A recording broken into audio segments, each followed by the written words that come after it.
Welcome to our episode of the Uganda Diaspora Show. My name is Lynn Komugisha. I'm glad you joined us yet again on our Civic Space TV on YouTube, on X, formerly Twitter, on Facebook, on Instagram, as well as on TikTok. Yes, we are also on TikTok. So do join and subscribe to our channels and make sure you don't miss out on the conversations we have every other time and very many other programs on Civic Space TV. My name is Lynn Komjisha. Those of you who have just joined us for the first time, those of you who have subscribed for the first time, and those of you who are just watching us for the first time, we welcome you on board, and we get to sit down and have conversations that reflect what we're going through and how best we think they should be addressed. With me today is Miriam Kyomugasho. We also have Francis Kamuhanda and Kharim. These are actually in the US, part of the US, or parts of the different parts of the US. I'm back home in Uganda waiting for two other gentlemen to join us. Miriam, next time I think we need some gender balance, but I welcome you to the show. Today, we continue our conversation on the tweeting general, twists and turns here and there in his story. Today, I was misled for the first time. I was misled by the new vision. The headline reads, "Inside Muhoozi Presidential Ambitions." That is the major headline today. And I ran by the paper, and on reading the story, I was really let down. I expected a serious conversation, but all they talked about was Barambarugahari. Anyway, story for another day. It was really a letdown, honestly, because it is plastered all over the place. Maybe if you can get a look, I don't know if it is possible. Can you see? No, you can't. I don't think you can. You're even both. That's Yeah, I want to, but it was intentional for me. I thought I would get a real story. Inside Muhoozi presidential ambitions, close ally reveals political plan, story behind social media posts, and then fate of PLU. And then you go to the story and you're like, wow, a waste of how much? Let me see how much money I bought it. That shows that even everything is turning into a joke. yeah. I was very disappointed. There is Honestly, there is nothing behind the noise. yes, yes. All right. So talking about Muhoozi, we're going to have a conversation still about his him being a tweeting general, but also what his leadership at PLU means, and a little bit of what they might have hinted on in just one sentence. And importantly, we look at the preparedness of our political parties ahead of the 2026 general elections. But before we dive into it, I see Mulongo Simon, Honorable, thank you for joining us, and you're welcome once again.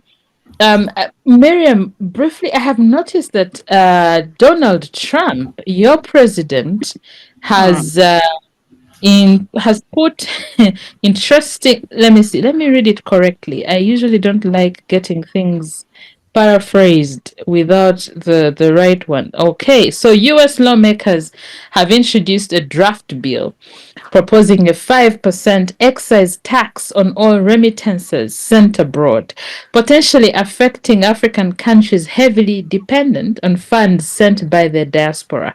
The bill, unveiled by House Republicans, states that the tax would be paid by the sender and collected quarterly by the U.S. Treasury Department. This development is the latest in a series of tough measures under President Donald Trump's administration, which has recently ramped up its immigration and trade policies. Talking of all this, Miriam, please bring us up to speed. What does this all this mean? And indeed, when they say potentially affecting African countries heavily dependent on remittances. Yeah, I think this is gonna really take a chunk if it's implemented. I don't know at what threshold, because the biggest number of Africans who really remit money to the African diaspora, which remit money back home, is the usual, the few dollar people remitting money for family support and all. If the threshold is not high, it might not affect those smaller people, the us, the usual people remitting a few dollars here and there. But if it might start with maybe the big people sending in investments, because we even have diaspora people who come in big time and invest here, like traders, business enterprises, and all that. And then,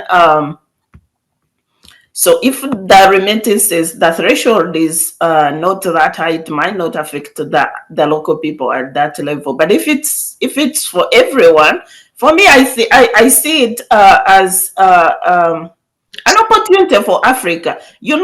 Africa, we lose a lot of money in capital flights to the Western countries, the Swiss banks. All the stolen money in Africa is repatriated by people who steal the money, and even the investors, the foreign investors who invest in Africa, repatriate all their profits without leaving a big amount to Africa for development. So if USA wants to start taxing us for the remittances, African countries should also do the same and start taxing those capital flights, those investment monies that really get repatriated, and deplete our resources from Africa.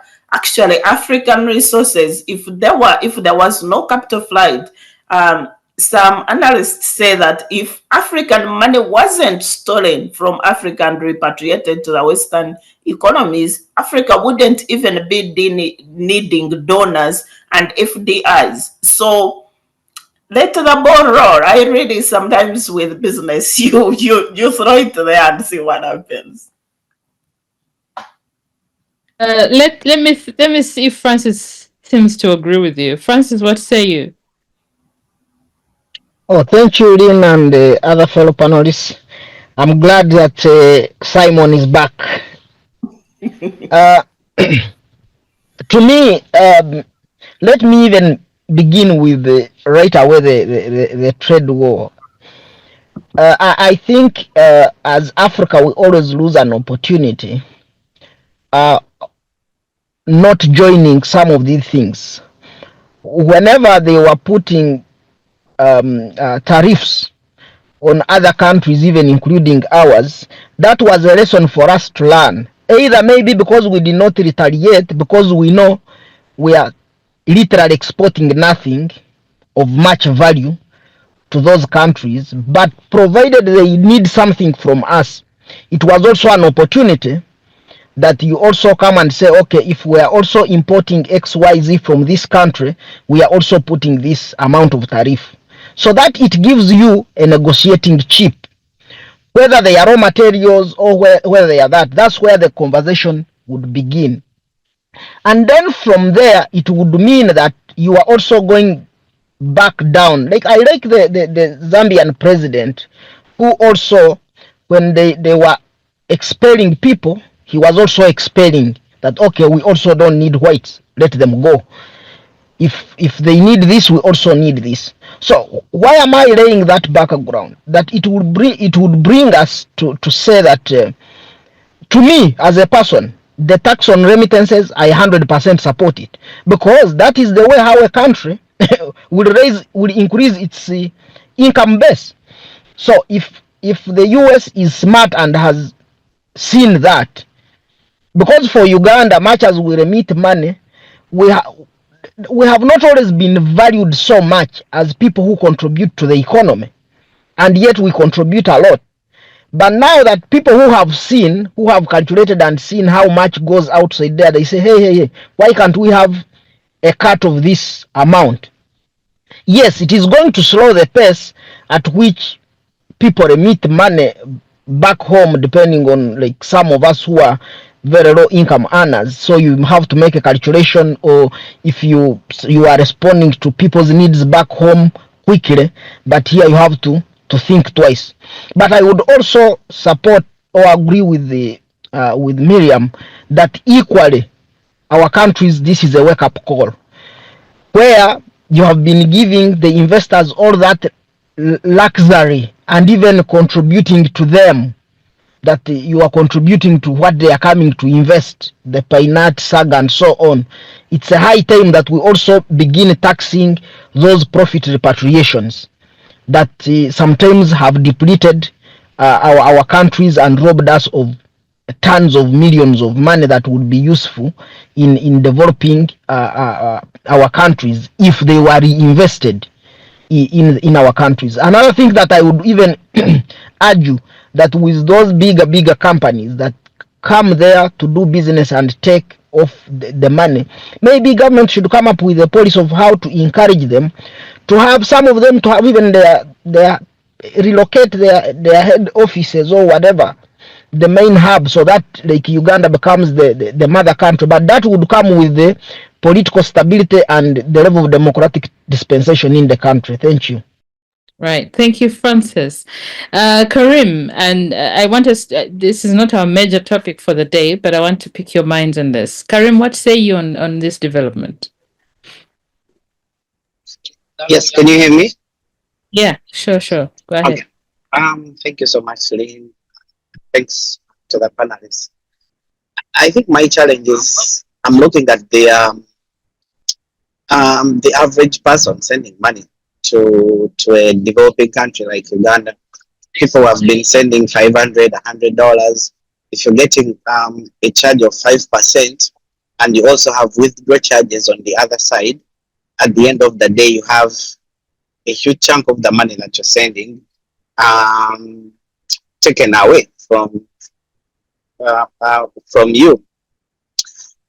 However, if you're going to look at it from the business perspective, for people who are doing businesses like in Europe, in China, people are sending a lot of money. I think the US will be benefiting from that. I would also like to echo what Miriam said when it comes to African countries that have been giving investors,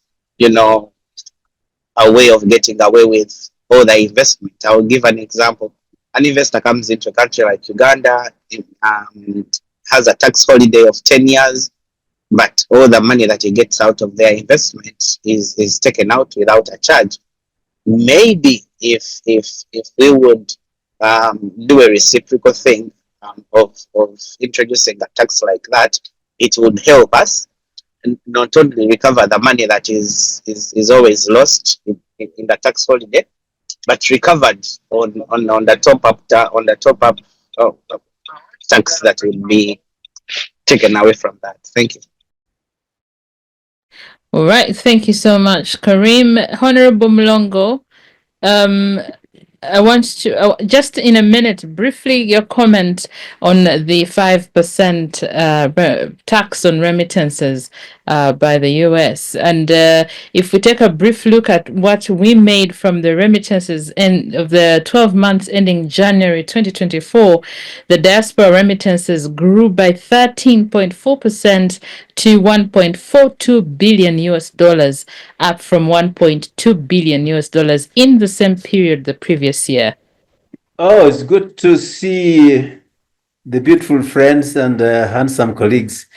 Yeah, I'll speak with them without the video on, because Francis did the same, and so was Haji. So then I'm not committing any procedural crimes.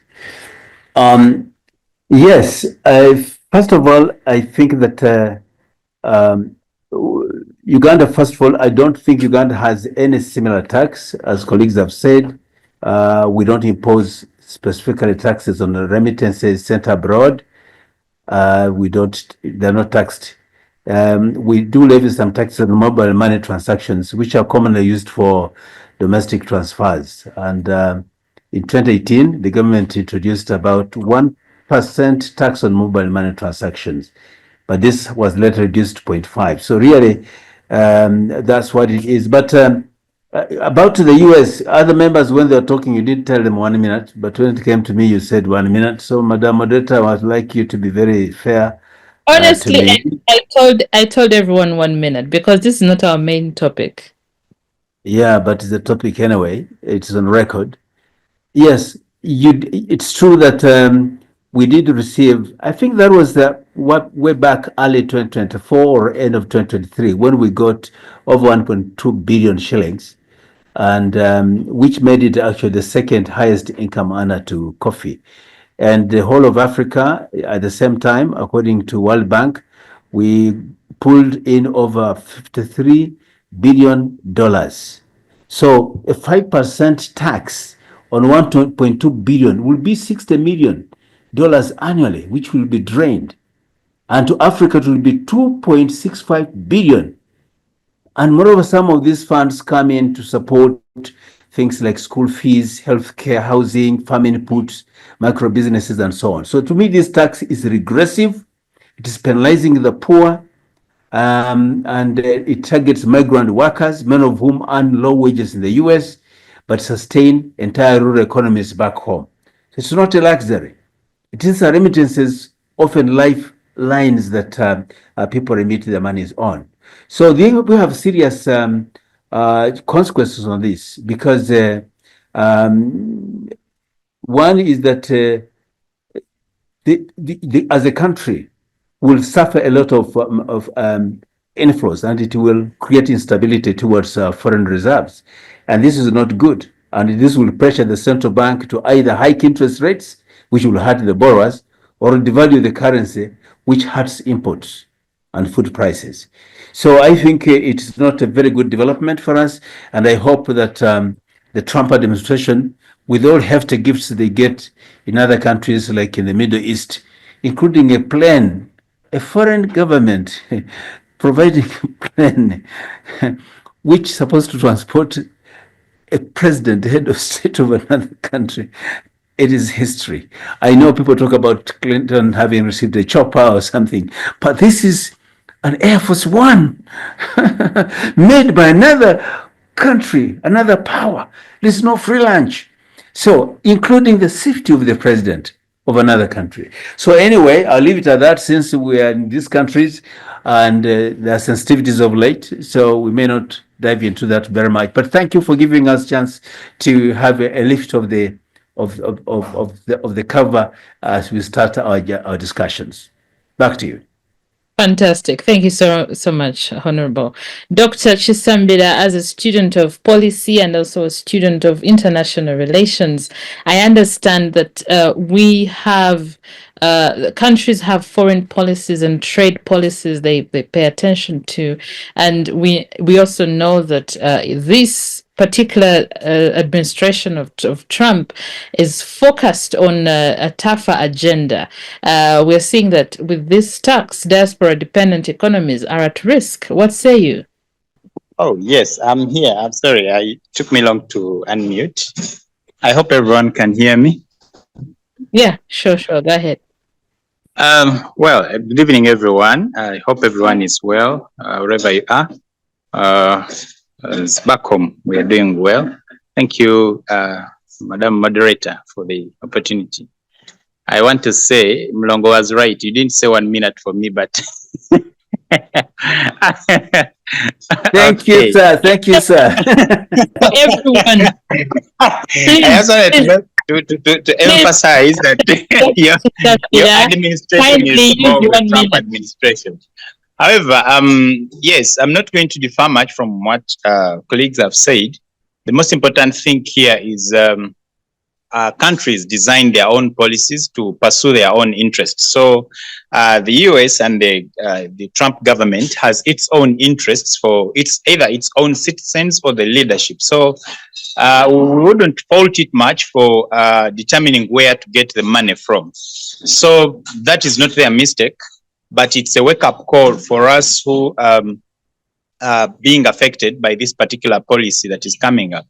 One, we want to think that the people who are actually sending this money are, of course, going to be affected negatively because most of their projects will stall, and that in turn affects the dependent economies, which are getting some of their money from foreign remittances, like particularly our government. much money is actually got from remittances from foreign countries, because actually one of our biggest export is labor. We are sending many people to go and work out there to support back home. So as the affected economy, we need to reciprocate diplomatically. We need to maybe apply the principle of reciprocity. If they are charging, let's say 5% from remittances out coming in, I mean, going out from their side, then we also have to do the same on what is going to their side. And this may not apply to all of them, but in diplomacy, I think it's about how I'll treat you the way you treat me, you know. Or on the other side, it's scratch my back, I scratch your back. So if they are willing to waive for other countries, then we shall waive for them. If they waive for us. But if they are charging us, then we shall definitely do the same. It's as simple as that. So we can't fault them for charging 5%, because tomorrow they might wake up and they're charging 10%. So the question becomes, what do we do at home? Maybe lastly on that, we need to think bigger as an economy that's going to be affected. What is the best substitute that we can put in place for the taxes that we would have been getting from foreign remittances that we are expecting to drop? So we must find means of getting that money back, either by, let's say, improving our exports. We need to be doing more of business outside to get money in terms of profits to cover up that gap. And I think that is the most direct way that we can try to think about in trying to think how we can recover that money that's going to be lost in that line. Thank you. Right. Thank you so much, Doctor. And away from Trump, I want us to now to focus on one of the major topics we are handling this today. We have seen that on Wednesday, Wednesday or Thursday, we saw that Member of Parliament Mathias Mpuga was granted leave to table a private member's bill seeking to amend Uganda's political party laws and bring clarity to how coalitions and mergers are formed. Same day, we saw NAPAC woman Member of Parliament Faith Nakut table before Parliament the Political Parties and Organizations Amendment Bill 2025 for its first reading, and this legislation aims to compel political parties to participate in the National Consultative Forum, an inter-party organization dialogue, emphasizing dialogue, accountability, and tolerance, among others. The very first question I'm putting forward for all of us is that why now? What have they been waiting for? What will this bill address? Is it going to change the political climate currently in the country? I want to begin with you, Miriam. It's a bad habit of Ugandan legislators, whether it's from the government, I don't know. Whenever we have a few days to elections, that's when they table everything. Every bill that is going to affect the electoral process, not only the electoral process, but also the parties participating in that elections. You ask why? Of course, they have a motive. It's going to come out soon, and the people really tabling those bills are questionable people. For example, Mpuga is one of those people who was in NUP, and his party suspended him because of his dubious actions or disagreements within. And then now we don't know where he is. I think he formed his own other party, and so clearly, I think his interests are more personal than national. If you were to ask me, that's my opinion, though. And for the NAPAC MP, I haven't familiarized myself with the details of the bill, but if we go back to the reason why some parties were not participating in the dialogues, especially IPOD, which was supposed to unite the political players, the political parties, it's because of the way it's conducted. So the IPOD is run as an NRM outfit, yet NRM should just be a participant like any other. So once you don't give all the parties equal participation, like you say, if you participate in a party dialogue, but you are not even allowed to participate in your constituency to do your mobilization, to do your routine party empowerment, party political associations and gatherings and whatever. So what is the purpose of participating in a national dialogue with your oppressor at that point? Because if you have seen how the NRM government treats the opponents, the opposition parties, it's like the dialogue itself is fails before it starts. You can't dialogue with someone you don't treat on equal level or as the constitution stipulates. So if the political parties are to be equal players, so we must first ensure that they have their right to participate as equal players on the political arena before we force them to really sit on the same table with the parties which are currently oppressing them. I think it's preposterous. I don't think it's necessary at this moment. It's kind of like a diversion. We should be concentrating on real issues that matter because we have a few months to elections.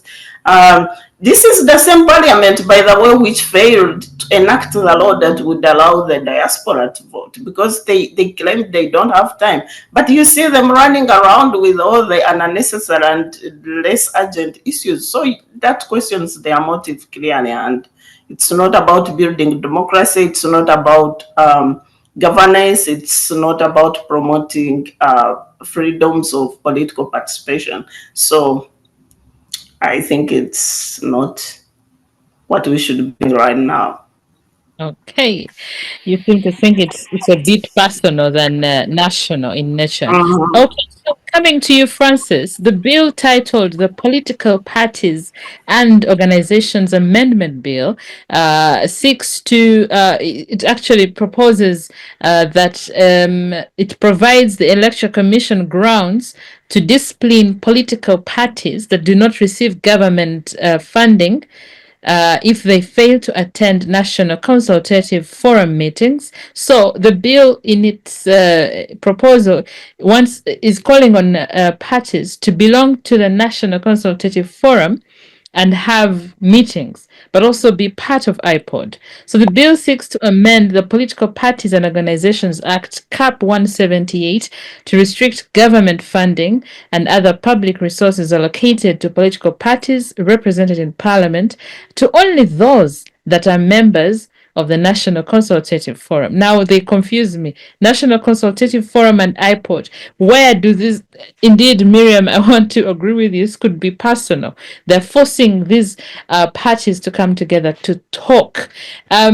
Francis, will this bill, in whatever form it is right now and whatever it is seeking to achieve, will it change the status quo?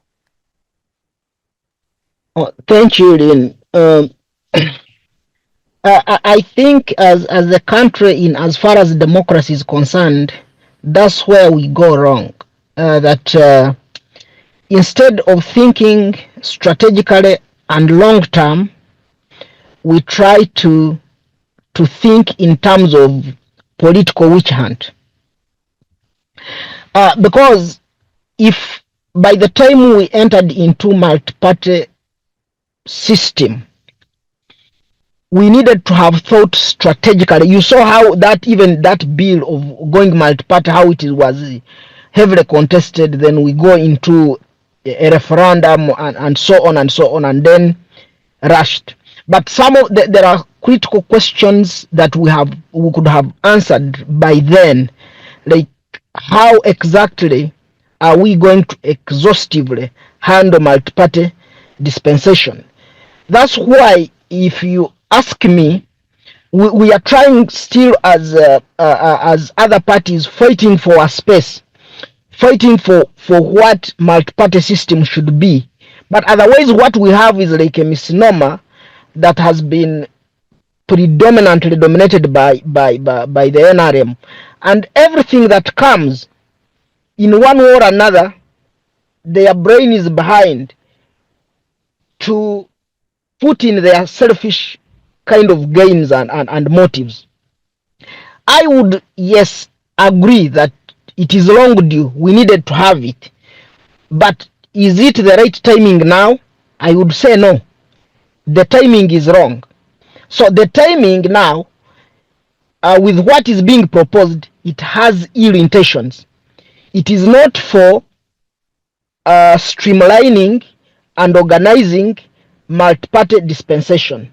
I do agree, and this is what we have been talking about, Lynn, that we need to have a dialogue. We started a long time ago. We need to have a dialogue. We need to have where we are all treated as equal partners or as equal shareholders in our country. But this had failed.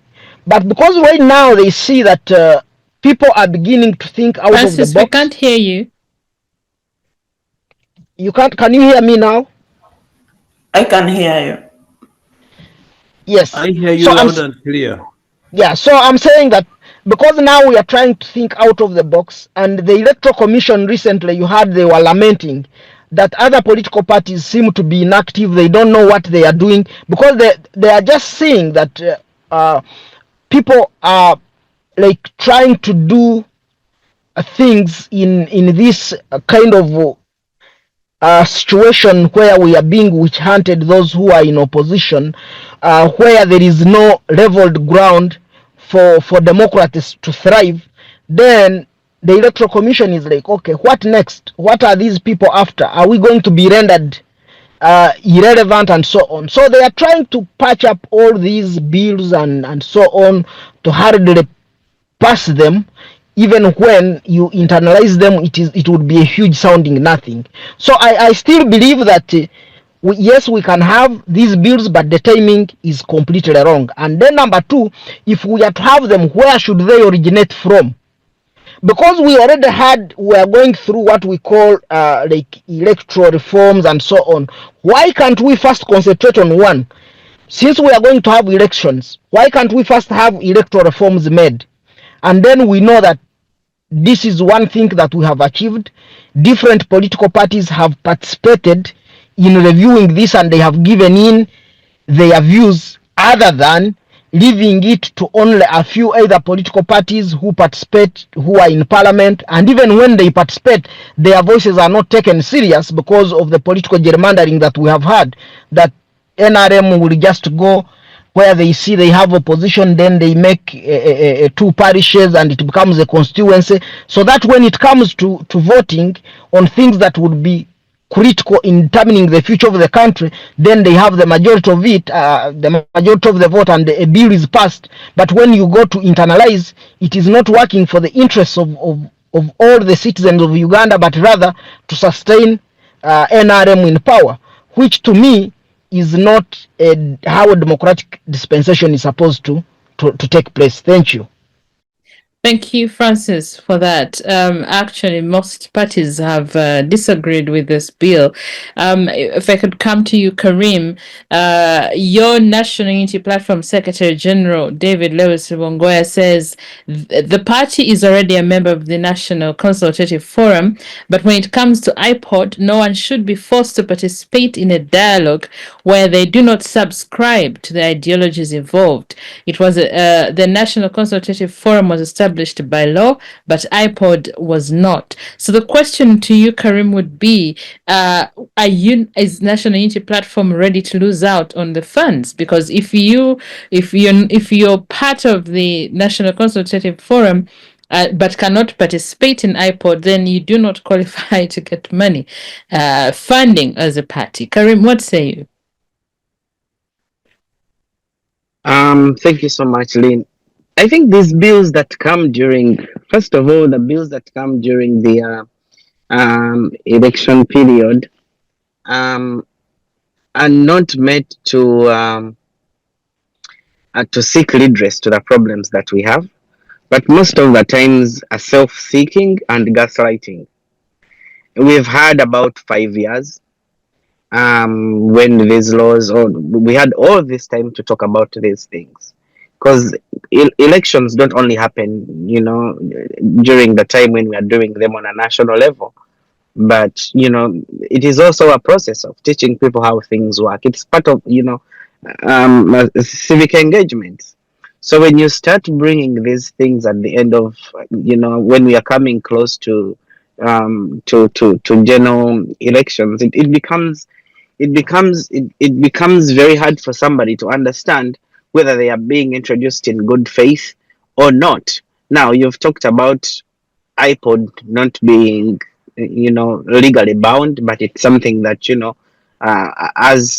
as political parties that are in this civic space are supposed to be a part of. So if you're going to use that as a bait, I am worried also at what's behind all this. If these political parties are legal and they are supposed to are entitled to certain emoluments as being part of the political process, we shouldn't ring fence them again and put on something again. Oh, if you don't participate in this iPod, you will not get you will not get the funds to participate in the civic space. That's shrinking the civic space. You're not broadening it, but you're shrinking it, because those funds are not supposed to be money that political parties enjoy, but they are supposed to be monies that are used to broaden the civic space, to say that each political party reaches out to its people, given the number of representation that it has. So when you say, if you don't come to iPod, you're not going to receive these funds, it's like you're curtailing. You are trying to muzzle some political parties from participating in the civic space. The other thing is, you've talked about the Honorable Matthias Mpuga introducing these bills at last minute. I find it very self-serving, for these bills, for someone to just say, oh, I told you this, oh, I was introducing this. But we've had time to have these discussions, and the fact that when these bills are introduced, and if they get a chance to be passed, they are going to be effective immediately.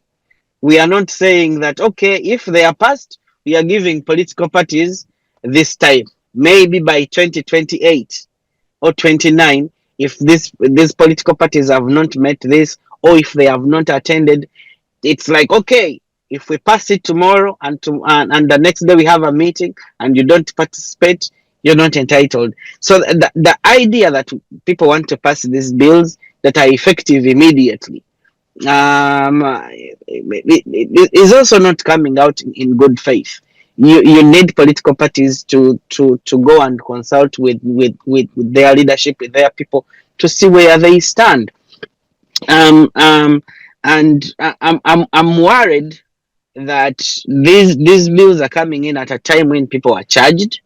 You are going to end up gaslighting the not only the process, but also your base. And that's why at the end of the day, you would find voices within the masses saying that things like iPod are regime managed, and the regime would claim that after you getting the money, was, oh, you're getting the money from us, we are giving you the money to participate, because whoever is not participating is going to be looked at as if they didn't want to be engaged in this broader civic space, but also trying to resist what the bait that the government is putting in place. Thank you. Thank you, Karim, for that. Interesting, because we have seen that political parties in Uganda, the regulation of political parties is still one of the hardest things to do in Uganda. And this is where I come to you, Honorable Simon Mulongo. We're looking at these bills, because Honorable Mpuga's bill is looking at the merger issue and the coalition of parties. Political parties, or the coming together of parties and the buying of parties. It's a whole mess. And then the one for this lady of Napak says it is looking at the funding, and she says that maybe somehow smaller parties can, find a way of being funded. But now it brings to the fore issues like look at our democratic landscape as a country. We're looking at the complexities of regulating political parties in Uganda. And the NRM is saying that this bill, Well, probably promote accountability. Honorable Simon Mulongo, what say you? Thank you very much. And thank you for adding in that point of NRM, because I was not fully following this. So I wanted to speak a little broadly. One, to me, before I can be very assertive, whether this is ill-motivated, whether it is ill-timed, whether it's the best time, I think things occur when they occur. And people have their own timings, their own minds. And because they may not share everything, it will be unfair for us to make firm conclusions. But we are free to express our opinion, to say, in my opinion, in my thinking, because we may not be certain unless we speak to Mpuga and challenge him as to why the timing is now. So I would like to take it in good faith that there is nothing like a bad time and a good time. It is as long as when an occurrence or when it's seen as necessary. Now, to me, one is this legalizes mergers and coalition. People will now formally, for the first time, recognize party mergers and coalitions. Because in the current law, definitely I agree that the parties are operating in legal ambiguity. And therefore, this, of course, has the consequence. It may streamline opposition unity, especially where Uganda is inching closer to the next elections. But also, in my view, I agree with others that it could weaponize to force weaker parties into absorption, maybe under NRM, maybe under NUP, maybe under whatever it is. The issue of linking funding to participation in IPOD, this has implications. Because now you make parties only to qualify to state funding if they actively engage in inter-party dialogue platforms. So this, to me, it will mean that one, it will positively foster dialogue, but also it risks becoming coercive compliance, because non-compliant parties, often maybe with the dissenting views or new political entrants, could be denied operational resources, which may threaten political pluralism in the country. The issue of thresholds for recognition, I'm sure the bill will introduce those things, like minimum representation threshold, the number of MPs or votes people get before they can qualify to enjoy the state funding. So if this is done, it may help us, Mulongo and the company, his clan in Ubumbo, to claim that this is a national party without having a national outlook, having a few members from one quarter. Because if I stood for president, I'm sure I'll get a lot of votes from Mugisho and nowhere else. So this kind of thing will be good to streamline those kind of things and bring it to a level threshold so that people who can qualify to enjoy will have genuinely reached certain level of threshold. However, this, as you may guess, it creates a de facto exclusion of smaller or emerging parties, which will again solidify big party dominance, and this will curtail democratic competition, and that could be the implication. I'm not speaking for Francis; he should not smile at all. Then we have the issue of course, we also have briefcase parties. I hope you know we have over 26 registered political parties in Uganda, or 29. So this will help to streamline, because most of them, we don't know them. Like NUP, it bought a briefcase party and it uses it to fly around. So people should really use the constitution and legal frameworks to register parties in accordance with the laws in place. But if people just come up and then they create one for the sake of enjoying this and that, I think it is good to streamline on one hand. Do you have any cases to compare with? Yes. In Germany, we have constructive coalition framework where the party law encourages coalition governance under proportional representation system. Mergers are voluntary and based on policy alignment. In Kenya, we have the 2016 Political Parties Act reforms that provided incentives for mergers to reduce fragmentation that led to the formation of Jubilee Party. In Zimbabwe, we have similar arrangements. Now, there are opportunities and risks, colleagues. I want to agree with the broad argument that had been brought. One is that we may risk democratic backsliding if funding is tied to ideological conformity, yeah, because that cannot not only be the only measure to determine the life of a party. Then marginalization, as we said, and then capture of coalition politics. Because if you have a dominant party like my party, it can actually force and capture other parties under its wings. This will be very good for me, but it may hurt democratic fruition as we want it to be.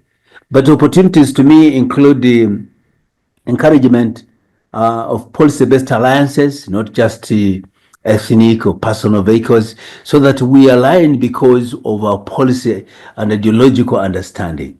And also, if we come together, it definitely reduces electoral violence because the disagreements will become less because we've come together. Finally, I just want to comment on the last point some colleagues did touch. One is whether this is on the overall a positive or a negative. But to me, it depends on how you're playing it out. Strengthening party systems, it will be something a positive because the bill could encourage consolidation, fostering policy-based alliances. Because we don't have this. Most of our parties are about ethnicity, and it's not good. So you may have fewer but stronger parties. And then also dialogue issues, linking party funding to active dialogue participation could enhance inter-party civility and policy reform.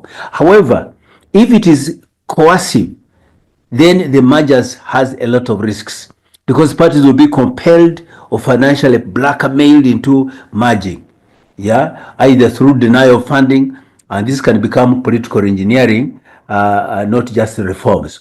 And yet what we want is actual reforms that will bring about fundamental changes in the political dispensation in our country. Thank you, ma'am. Right. Thank you, Honorable, for that wonderful submission. And you open our eyes to a number of issues there. Coming to you, Dr. Chisambida, we are looking at this bill that is forcing the media has crafted it as forcing political parties to talk.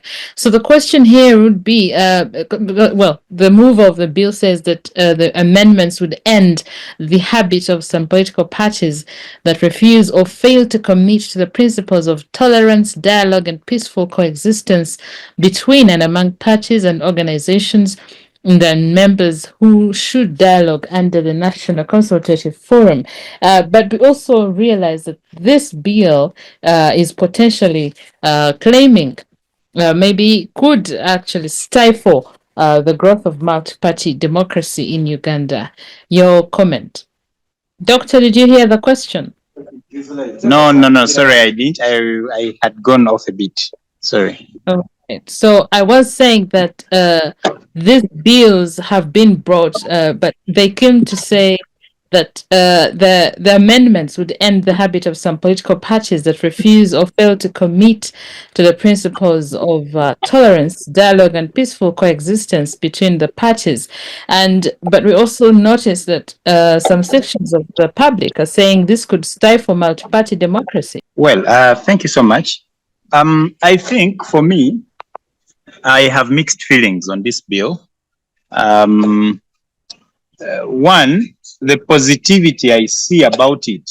I mean, it makes, okay, if you've agreed to participate in a multi-party dispensation politics within a country, then you must be able to also abide the rules and the norms that were put in place to enable that environment to take place, which includes making yourself available or participating in the organizations that bring you together to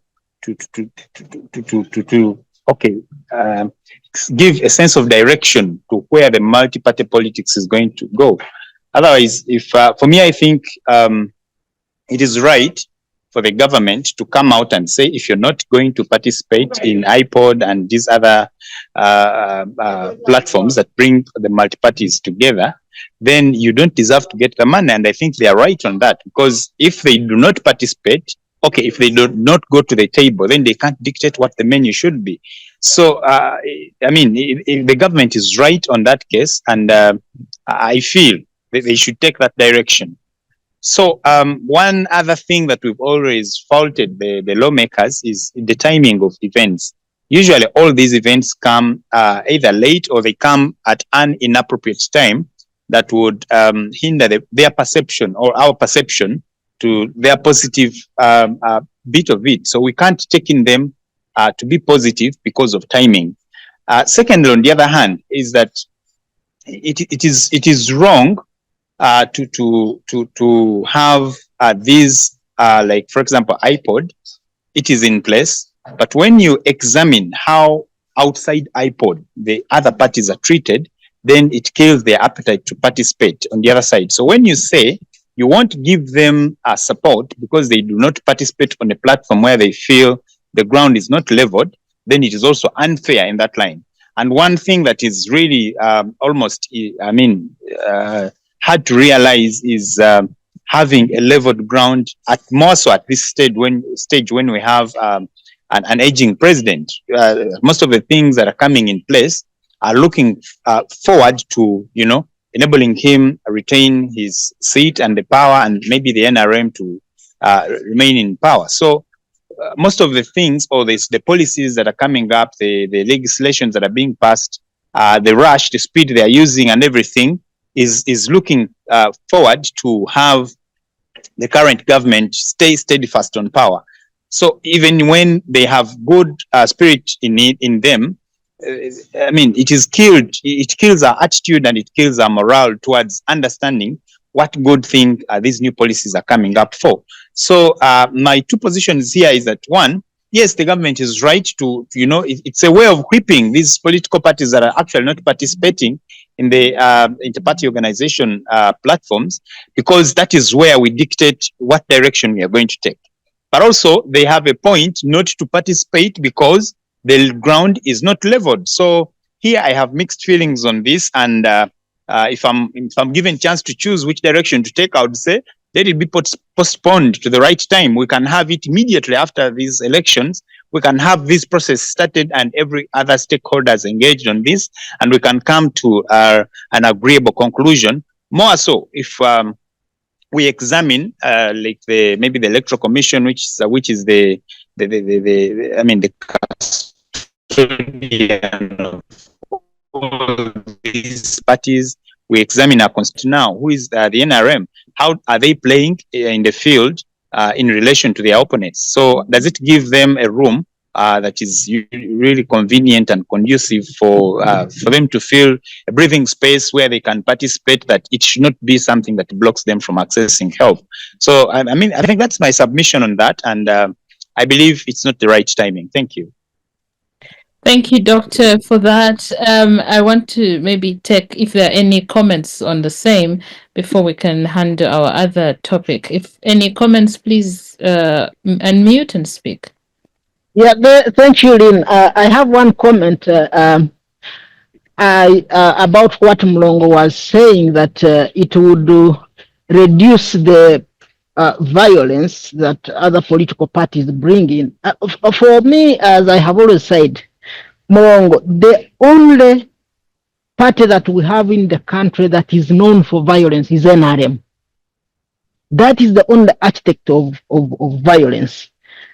That one, you can see it in its primaries, you can see it even at a national level, even something that is running peacefully, they will bring in violence. I think the NRM thrives on violence. That's what I wanted to say. Okay, thank you, Francis. Any other submission before we proceed? Yes, Madam Moderator, I want to say something. Please go ahead. I just want to debunk the argument that what is known about NRM is violence. When you talk of violence, it is something that happens across the country. during the party primaries and also in national elections. During party primaries, yes, because the party is a popular, it's a grassroots. It is in all 72,000 villages. My friend's party is not in as many as, I don't know whether there's just 5,000. 72,000 NRM is well entrenched. And that brings with it tight competition. And I want to agree that it's unfortunate that we have had serious commercialization. We also have had people's competition and interests is about to do or die instead of really promoting one's manifesto alongside the NRM national manifesto and so on and so forth. So it is a trend that has come up, and we as scholars and think tanks were supposed to provide shape onto it, what it is exactly, and also make recommendations on how it can be removed. But it's not just something to do with the NRM. It's not part of the NRM policy. It's not part of the NRM ideology, because the NRM priority policy in this country is national security. And we emerged from the ashes of insecurities, and we brought about stability and relative security as we are. And that's why Uganda is an island of stability in the region. And so it is not for nothing. And after that, after primaries, we're fighting with the other parties. We're not alone. And the fortunate thing is that the government, and as a lawmaker, we've laws in place that are supposed to cater for this. And if somebody complains and has evidence, we've had cases that have been prosecuted successfully, especially that involve electoral violence. But it's something we must fight, all of us. Nobody should have a monopoly of enjoying the violence. You should actually discourage it by any means. All right. Thank you, Honorable.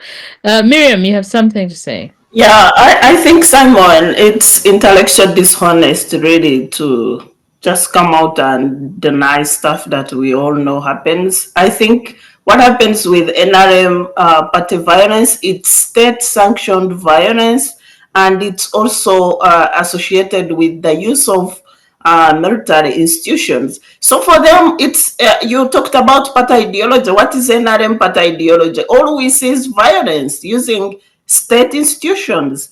And do they have an ideology that they are following apart from that? Maybe they are still hiding it 40 years after, and they will show it when they leave power.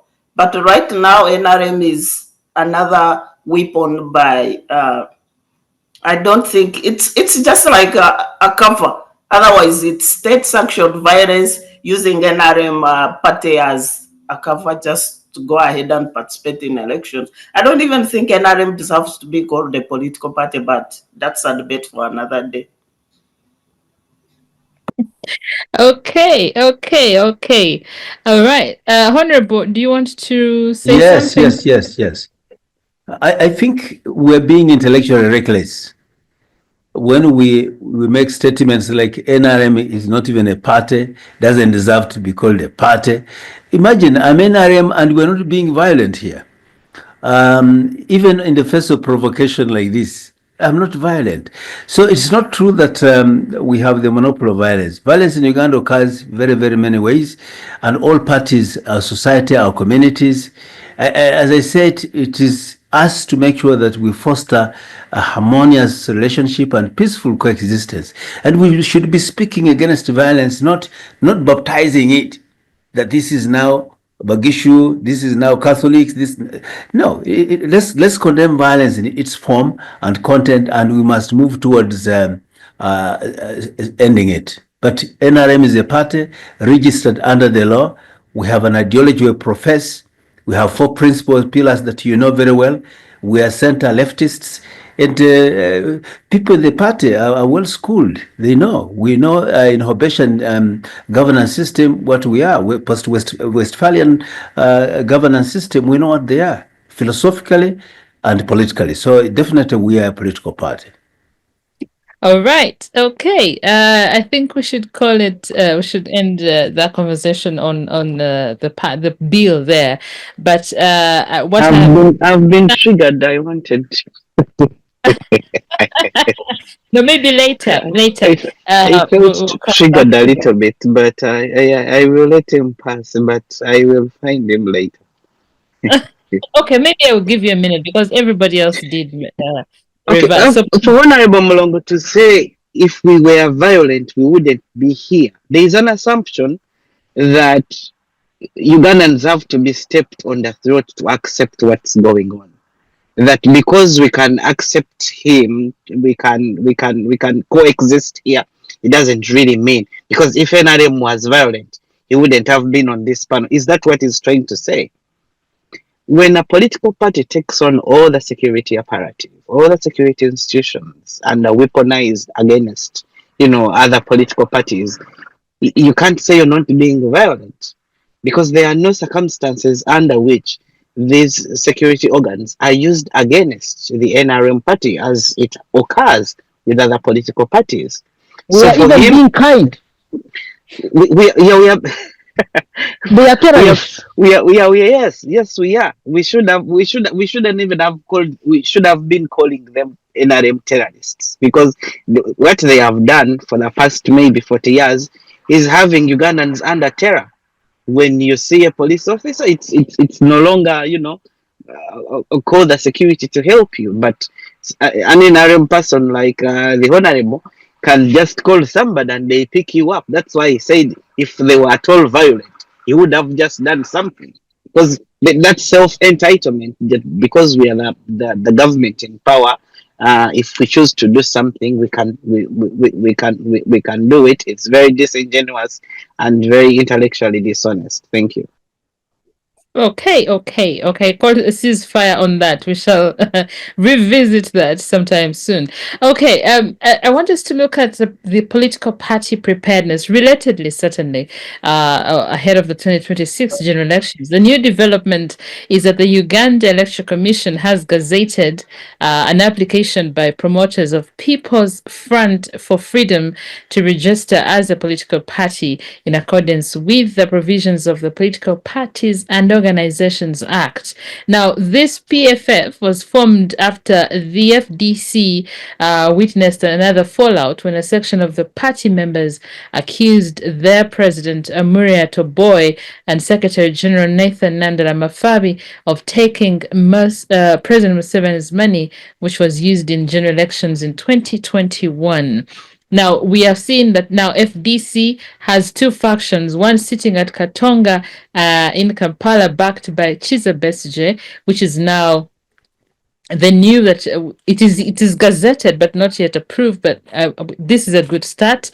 And so we're going to see another party, of course, seated at Najan and Kumbi.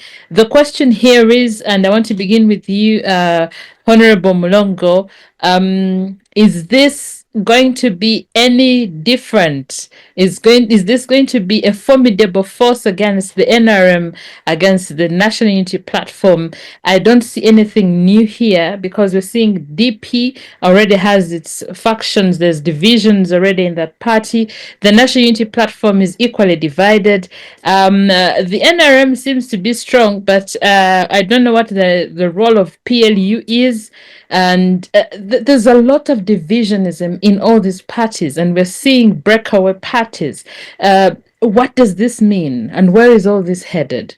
It's a pity that people can say things like they're saying, because you see, the NRM party, which sits on Katonga, Chadondo Road, with its structures to LOC1, it does not own military.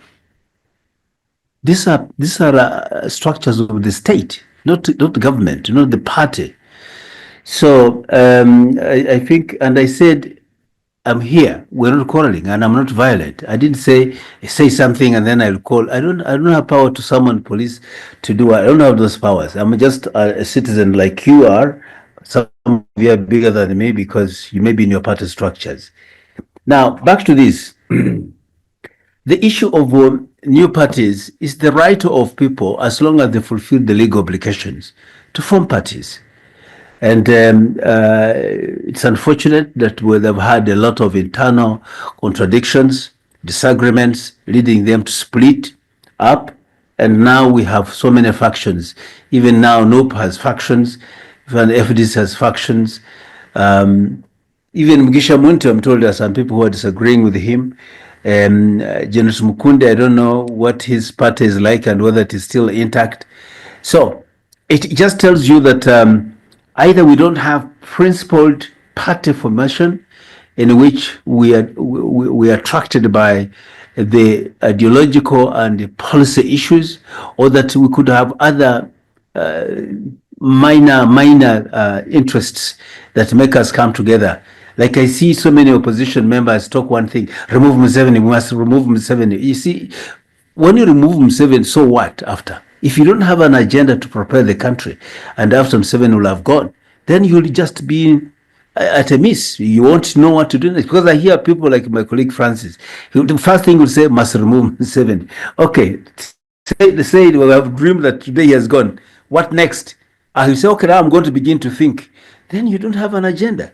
So these parties can only make sense if they're grounded in issues that structure the needs of the population vertically, so that we know the needs. It doesn't matter whether it is rather horizontally, so that it doesn't matter whether it is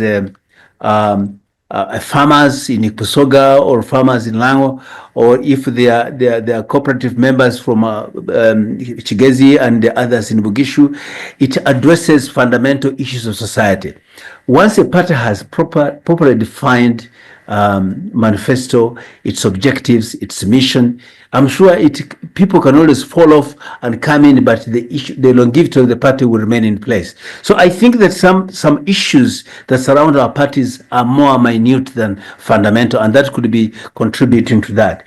Then we also have this issue of the cult of leaders, where the leader becomes the head, it becomes he personifies the party, and it becomes organic to the party. Of course, you can say that to us as NRM, but you see, NRM has broader participation. We may have some defects here and there, but our broad participation makes us come together regularly. Like we are now having party structure elections, and then we shall end up with the national structures meeting, NEC, and so on until SEC. And the elections from 72,000 villages tells you how much participation, the passion and interest people have in this. It tells you that even if we have shortcomings, I know shortcomings, according to my brother Francis, that President Museveni has remained in power for so long. But you see, he has been there for so long, but also at our call. Because when we meet and decide, we make a decision. And by the way, we argue. We have argued sometimes to say no more extension. But sometimes he gives us reasons, and there are those who support those reasons and those who oppose, until we come to a consensus and say, okay, let's proceed. So we as a NRM party and organization, we should not be mixed with the state, the police, the military. Those are state. But for us as a party, we're different. Of course, the fusion only comes when we have formed government, and the government runs the affairs of the state and of the government. That's only the fusion element. But we, as members of the NRM and the party as such, we're distinct and should not be mixed up. So your question, Madam, is that I don't see these formations of new parties enabling a more formidable opposition to NRM. I don't see that. In fact, if they'd remain together, and maybe with this law that is coming in, if it succeeds, and maybe there is a merger of opposition, principled merger, hopefully, I'm sure it can therefore deliver a much more heavier punch. But as they are now, I can tell you it is just a show of drama, and there won't be anything much, I can, without fear of contradiction, declare NRM winner of the 2026 elections. Why? Because of this very fracas, fragmentation of the opposition. It can definitely, mathematically and logically, not add up to anything like a serious punch as an opposition should be. Thank you, ma'am. All right. All right, thank you, Honorable. The Electoral Commission might hold you accountable to your allegations, but we'll come back to that. Dr. Sambira, your hand is up. Is you have a question or comment? But we'll maybe if I could also briefly pick your mind on the same with the new breakout party, the newest party now, the PFF. Do you think it will change anything? With all these parties, we are still seeing the NRM growing stronger by the day. What does it mean? Okay, in your chat room, you say maybe later. Okay, Francis, I come to you. Sorry, my hand was up for the other previous discussion, so I wanted to just give a small comment. For the new party, I don't have really much to comment about it because it hasn't yet come to life. It has gone through hurdles to realize its registration. However, well, the more the opposition is divided, the more their efforts weaken. However, we also do not have to undermine the fact that whoever pulls away, pulls him or herself with their supporters. So if in any case, one of them was a mole, as they put it, they'll have saved many from being taken up in the same basket. So on one hand, yes, they are doing something right if they feel, yes, they can't find, peace with the administration in the Katonga side, in the Najanakombi side. They will pull away with their supporters, which will still remain opposition in any way.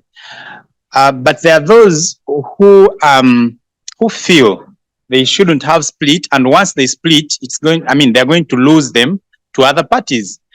It is worse if they go to the ruling party, because the agenda of the opposition, all of them could have been one which is outsitting the current government. But if not, then they're at will to do whatever they wish to do. It's on the advantage of the ruling party that whenever the opposing force is not together, then they are just receiving small forces in piecemeals, which can't really tantamount to a strong force that can outsit them. For Mr. Lukwago and the Vestiges team, one thing I can say is, yes, they might be doing this to hurt the Najanankum faction, but they should remember that it doesn't really add much more value to the pool of the opposition in the country. One thing we would expect them to do is, if they entered an agreement or a merger, or they would have joined, like we saw how the DP bloc and the DP group split and joined the NUP, that yes, even when they fell out, they wanted to go back, but they haven't formed a new party, at least. You understand?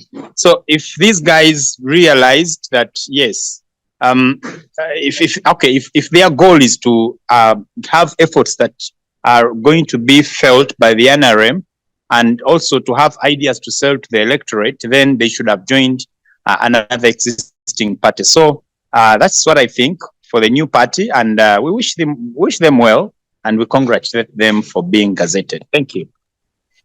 All right, thank you. Francis Kamuhanda, as a member of the opposition, with these developments, the factions that exist, the divisions that exist in majorly the opposition parties, they've been here for a while. DP is seasoned. We have seen UPC at some point almost fell apart and then came back together. I think, did it come back together? It was still confusing. National Unity Platform is there. It is on shaky grounds equally.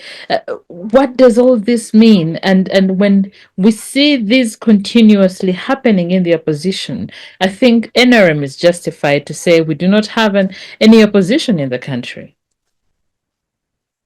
Oh, thank you, Lynn. Before I answer your question or submit to that, I'll first debunk what Mulongo was saying, that the opposition and specifically like our parties do not have an agenda, or the only agenda we have is to remove Museveni. That is false.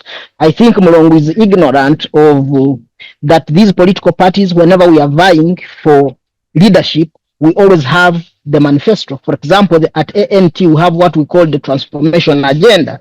And the NUP, they also have. I would call him to educate himself about that so that he understands what they have to offer for the country, because those are always comprehensive documents that spell out what we would do in case we are in power. Then secondly, he should understand that a leader who is at the top, like how Museveni has turned himself, why we say he must go, he has turned himself the state, and the state is himself. So there is no difference. That's why even Mulongo can't say it, that even he himself, he cannot display his leadership skills while Museveni is there. Otherwise, Mulongo would be chased. But otherwise, Mulongo, for your own information, you would be even a good material sort of vie for presidency. But because you are seated on, I understand, the only thing you are doing is cramps that will follow from Muhoozi and Museveni, then you pick them, then you defend them up to maybe the last drop of your blood. I do agree that, yes, you recently had elections in around 68,000 because 4,000 villages did not vote, which is good. But what is the implication? It's because there is no difference between your party, the NRM, and the government, because all these have been fused into one. You use the state machinery, you use state resources to fund all these activities. And we are not saying you fund us. The problem that we have with the NRM, we have the capacity also to go and mobilize at grassroots level, but you don't allow that. You enlist the army or all these security operatives that are supposed to be providing security and protecting all of us, but they only protect either the first family and at most the interests of the NRM. And that has always been the point that we contest, that leave us free, let's go, and also educate our masses, canvass our support, tell the masses what we stand for and so on, but which is not allowed. And then from there, you come and begin claiming, oh, for us, when we go, the person convinces us, and that's why he's a sole candidate. Okay, that is business of your party. But for us, what we are saying, let us also freely, as Ugandans, try to reach out to Ugandans. But Museveni and his NRM, it's as if Uganda is his home, or it is his company, it is his business. He's the one to choose who should move freely and who should reach to who. That's what we are refuting. Now, back into what you are saying, the division within the multi-party dispensation. I have always said this. One, part of it is planted by the ruling government, because a machinery in the opposition that is together. Because if you talk about the recent division within the FDC, it has a link to do with an NRM. So, would I say that NRM is not at play in disorganizing other political parties? Definitely. What happened in NUP, whether it was money that was given in dubious means, and then it ended up leading to a division in, but you would see it is something that is crafted. But all this, why does this come? It's because of the civic space has been shrunk. It is in the hands of the NRM. They are the ones to allow, but otherwise all these, even these fields would not happen, because we would be able to clear them, even going to the people, explain and so on, and then we resolve our differences. Even where we have our own meetings that even the NRM is not called for. Like, for example, why do you go and attack the headquarters of NUP when they are having their own meeting? What does that mean? What if that meeting was after resolving their differences and so on? So I do still believe that not until the civic space or we are allowed that we can also move freely. Do you think if we all are organized to go and have elections in all the 72,000 villages in the country as opposition would be allowed? The answer is no. So that's why I need the Mulongo and those who subscribe to their ideology to have that, to also think about Uganda after Museveni or Uganda after the NRM.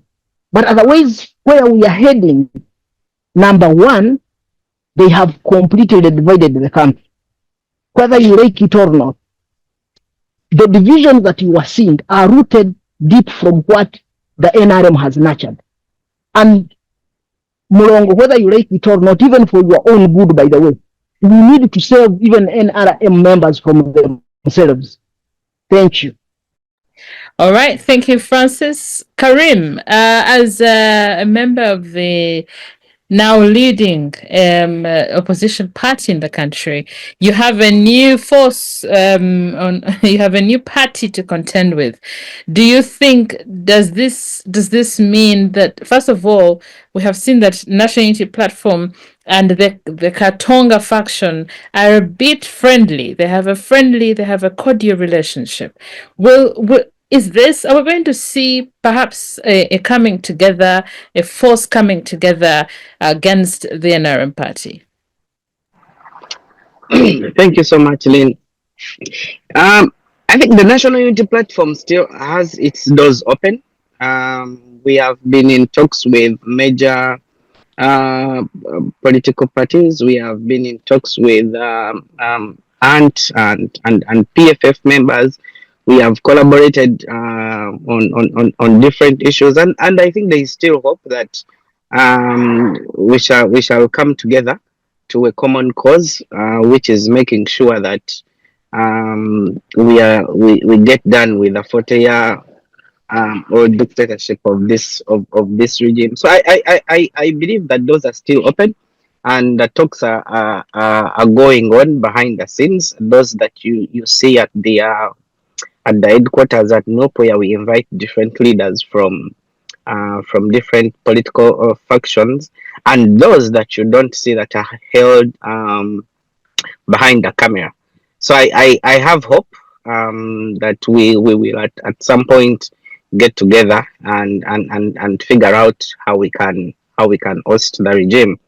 The other thing I wanted to comment about was what Honorable Mulongo was talking about, of having NRM being very strong ideologically, which is really very factually untrue. The NRM is only still bound together because it has captured state institutions. They are weaponizing the state institutions. If you would strip the state institutions out of the NRM, I think it would be just like any other political party. I would give an example. Recently, when the NRM party was conducting its local nominations, whatever, President Museveni made an announcement that we should shut down, official businesses. Parliament should close. There should not be anything going on because NRM party are conducting elections at the local level.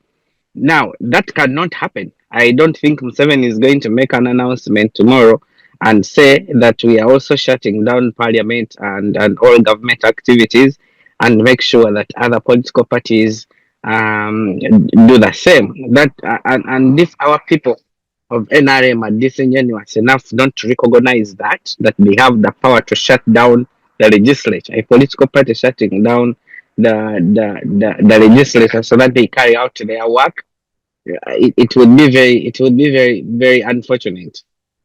The other thing is, if Mr. Mulongo is going to continue making the case that the level of playing field for political parties is leveled, is also very, I don't know, is very intellectually dishonest. I would borrow his words. Um, because at so many a time, these political parties have organized events which have been shut down on allegations that they are security threats, which security threats we never get reports. Like if function has been shut down due to political threats, these were the findings. These are the recommendations. If you have to go ahead and have that, but such things don't happen when the NRM is conducting. Even when there is violence, in some instances, the police will just look on. You saw what happened.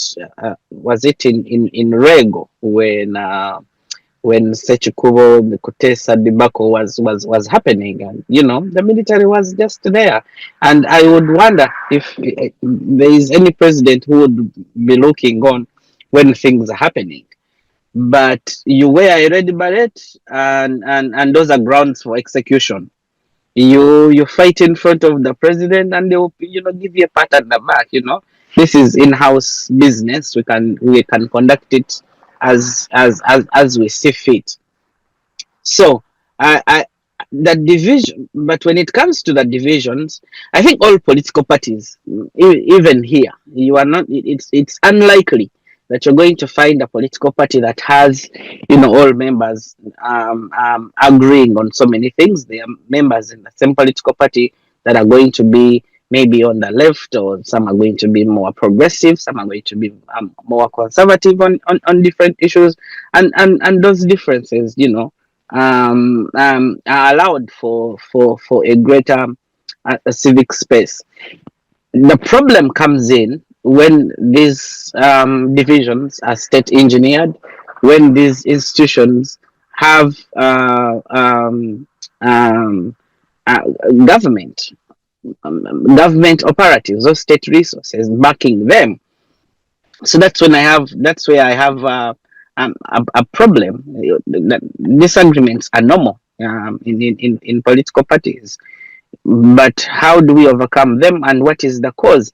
That's where the problem is. If we can understand where the cause is, which is most of the times state engineered, um, then coming together becomes very hard. Because if it was ideological, we can agree that I will disagree maybe with Mr. Kamuhanda on how the infrastructure should be, the infrastructure bill should be structured. But if that disagreement is being engineered by a bigger force which is having money, trying to fuel the disagreement, then it moves from an ideological disagreement to a more personal and political disagreement. Thank you. Okay, thank you, Kareem, for that. And as we begin to wind up on this conversation for today, I want us to briefly take a look at what happened with the CDF over the week. We saw that he was, presiding over the inter-forces drills competitions that happened at Kololo, and he promised to improve the welfare of the Uganda People's Defense Forces. That is looking at healthcare, feeding, accommodation, transport, education, among others. That was not all. We saw that the other time we were last here on this conversation, we saw that the Uganda Human Rights Commission chief, and that is Miriam Wangadia, sent a called on the CDF to actually release Eddie Mutwe. But he has since not. And he also came forward and said, he said she should apologize from the for saying that to him, and he's saying it does not matter. He's not going to do what, but he needs an apology from the Uganda Human Rights Commission. And Miriam is saying that she is not unfazed by the demands for her apology. But also, there was a motion in Parliament to compel the commander of the Defense Forces to appear before the Joint Committee processing the UPDF Amendment Bill 2025, and the bill has already now been, the motion to for him to show up in Parliament has been halted. I will start with you, Miriam Kyomugasho, on this. We're seeing interesting stories around the CDF. What do you say? They are not interesting stories. They are unfortunate stories. Bearing in mind our history as a country, we shouldn't be dealing with this in the 21st century. It's so sad. It's so unfortunate. And to refer to Mwenda's later in the Independent magazine, he said President Museveni is no longer in charge of the government, and that's clearly visible because he would be the commander in chief and he would be the one to discipline the CDF first and foremost. And before that, previously, we have seen Museveni being a good commander of UPDF, and say whatever you say, at least there has never been a CDF who has been so rude, who has been so criminal like Muhoozi, who has retained that seat. So this is a new development, and it's very worrying because the UPDF is the armed force of Uganda. They have the force. They have the power for coercion. They have the capacity to run the whole country and put us into chaos if they are misbehaving, if they are unruly and are not well managed. So the question is the current CDF really in the right person to be on that position? And if not, he could be someone with a mental case and nobody's holding him accountable because the father is the president. So I don't know what we are dealing with. Are we dealing with a president who is no longer capable of controlling the army, or we are dealing with a president who has decided to be autocratic beyond what he is, and he's deploying a CDF to do that? This could be the new order.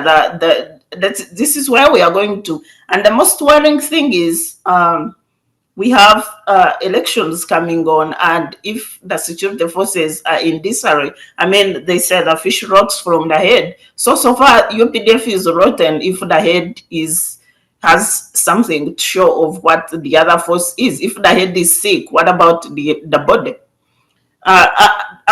If not, we should be seeing the Ministry of Defense holding them accountable. There are so many institutions which could hold the CDF accountable. You quoted the parliament. The parliament couldn't even summon him. We have the president, who is the commander-in-chief. We have other institutions, even the court. By the way he is, I don't know, but I think committing criminal, he's a criminal, and given our Anti-Terrorism Act, he should be Edmuto and other people persecuted should be holding him accountable in the courts of law and under the Terrorism Act, because he's being abusive, he's torturing people, and he's displaying it with arrogance. So the evidence is out there. So we are dealing with a criminal in charge of armed forces. So what will happen of about the country? And this is not the first time Uganda has been through this. It might start as a joke, it might be dismissed, but every other person has been confident because Museveni has failed in so many areas, but he has had capacity to hold his military in check and accountable, except when they are dealing with political opponents.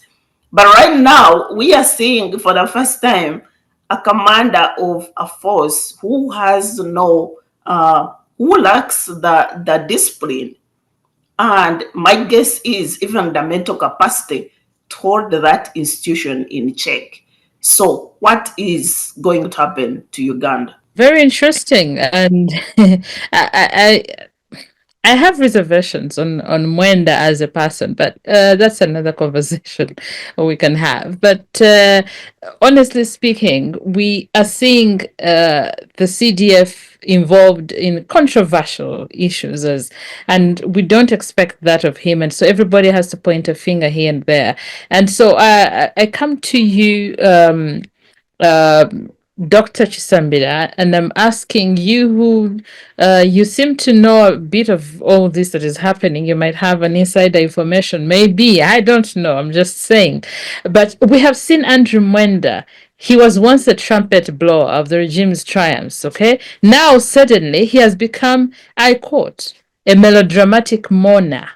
Really, what could have gone wrong, or are we just being taken on another ride as we head into 2026? It is same to you, but I haven't had it because my mind was not addressed to you. I was saying, I was saying that we are seeing that Andrew Mwenda has come forward to say a lot of things about what could have gone wrong in the country. But we know that he was once the trumpet blower of the regime's triumphs and all those things. And as I quote in The Observer, has he become the melodramatic mourner? Well, I haven't read that.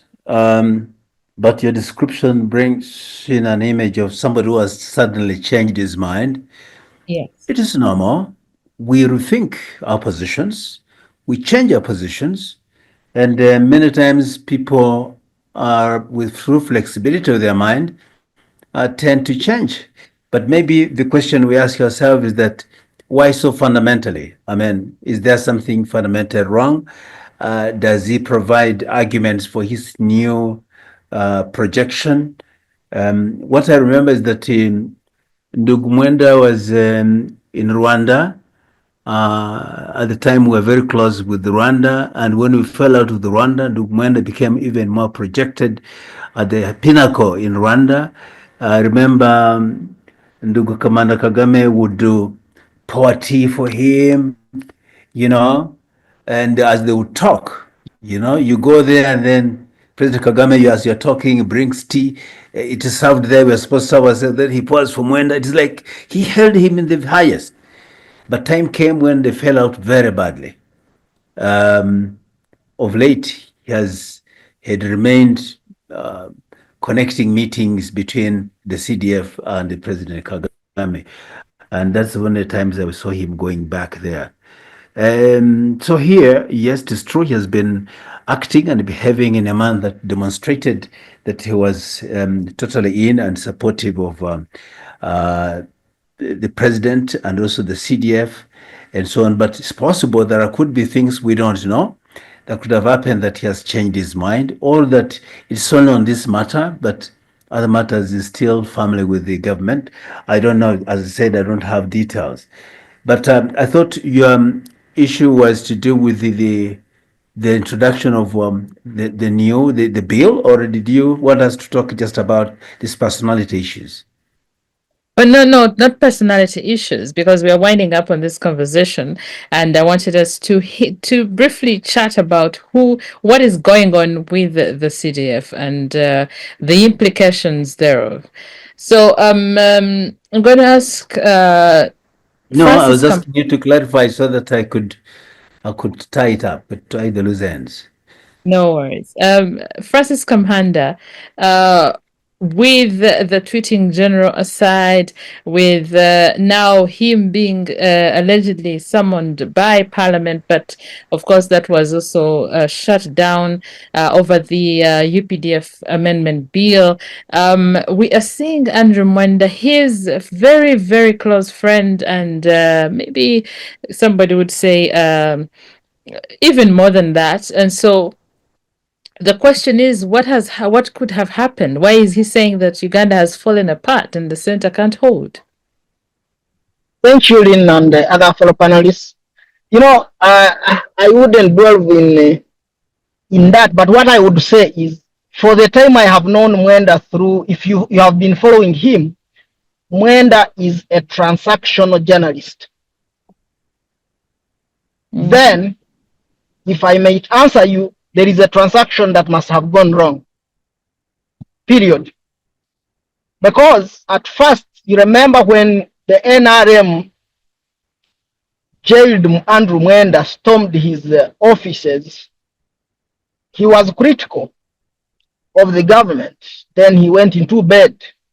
with the government and so on. So, and if you follow Mwenda, even wherever Mulongo has talked about the fallout with Kagame, it is always transactional. While some of his arguments do hold water, or he brings some important issues, but I can believe in what he brings out, the ideas, but I don't trust him because he's transactional. That's what I can say about that. Then about the CDF, I would just say that's Mulongo can talk about that because we have always sounded that the Museveni is no longer in control. The country is run as a family affair. But then the Mulongos who are supporting the family, not the government, can speak like, where are we going? What is happening in your house? Because for sure there is every the government institution has been captured. That's why you see now you'd ask yourself, is the Minister of Defense answerable to a CDF, or a CDF should be answerable to the Minister of Government? And you see everything that they try to craft, certain people should be in the high command forever and ever, even when they have retired. Then you ask yourself, what are they trying to craft exactly? So to ensure that they completely, even whatever was remaining is completely captured. So Mwenda is always used as a detour. He's bringing that conversation. There must be something fundamental that is in that is going to pass along those lines. So that's what I'm still like internalizing the root causes of his writing and what kind of game he's trying to play there. Thank you. All right, thank you, Francis. Miriam Kyomugasho in the chat room says Bobby is saying his life in danger, is in danger. And in today's new vision, I want to ask Kharim, because I think the doctor has Dr. There you're back. I was excited. I was telling people earlier that I ran to buy the paper only to be disappointed by the story. And so they ask Baram Barugahari, did PLU want to take power? And he says, no, we shall take power under the leadership of General Muhoozi at the right time. Actually, Muhoozi and his children subscribe to NRM, and I also am now the finance secretary of Kijura Central Village in Masindi. So why I'm bringing this up is there is where they ask him, why does he use the name Kabobi on his X on Twitter? Because Bobby Wine claims his life is in danger, and when they ask Baram Barugaha, he says when he says Kabobi, he knows the Kabobi he's talking about, and that Kabobi knows himself, and that he's saying it is not Bobby Wine. So we are confused. So, Doctor, I'm asking, and briefly, because we need to conclude on this conversation, is Bobby Wine's life in danger? And if it is, what does this mean for the country? Because we are seeing increasing unrest. We're seeing increased fear among, the opposition political parties, with of course the treating general. All right. Thank you so much, Lynn. I think we would be remiss to underestimate the kind of danger that Ugandans are in as a whole. But most especially leading political figures, including Honorable Robert Chagulanyi.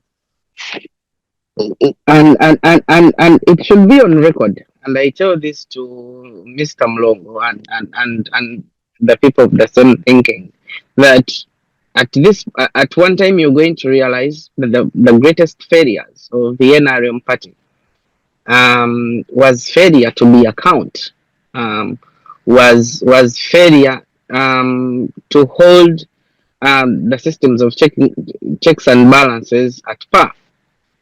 When you have a tweeting CDF who can't be summoned by parliament, when you have a first lady who is a member of parliament who will never come to parliament, when you have all these family members of the president with this immense power, and the political party with um with leadership from the executive to the legislature, and so as to the judiciary, where when the NRM would have made calls to make sure such things are held accountable, and you didn't, it is going to be remembered as one of the greatest failures of the NRM.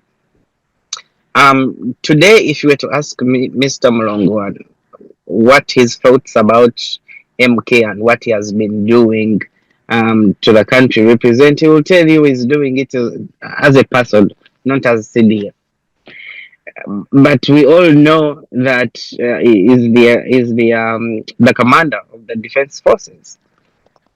And looking at the things that have been coming out, the latest development, the latest tricks that he has been doing, it calls for a constitutional crisis, because Parliament can't summon him. You can't summon him into courts of law. Who is he? This person, wielding all these kind of powers. The only person that he can answer to is his father. Not even these people who are clapping for him. They can never. So which means today you might think that it's opposition leaders who are in danger.